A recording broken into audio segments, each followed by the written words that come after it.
بسم اللہ الرحمن الرحیم۔ السلام علیکم ورحمۃ اللہ وبرکاتہ۔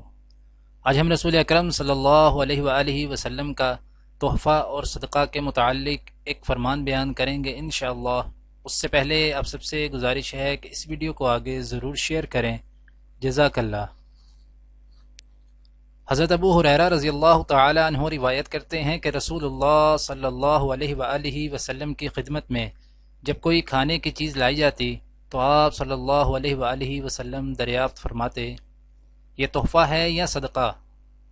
اگر کہا جاتا کہ صدقہ ہے تو آپ صلی اللہ علیہ وآلہ وسلم اپنے اصحاب سے فرماتے کہ کھاؤ۔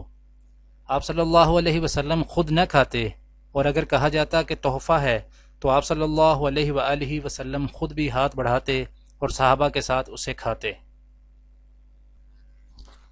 دعا ہے کہ اللہ تعالی دنیا اور آخرت کی تمام بھلائیاں عطا کرے، عمل کی توفیق دے۔ سبحان ربک رب العزت عما یصفون وسلام علی المرسلین والحمد للہ رب العالمین، آمین۔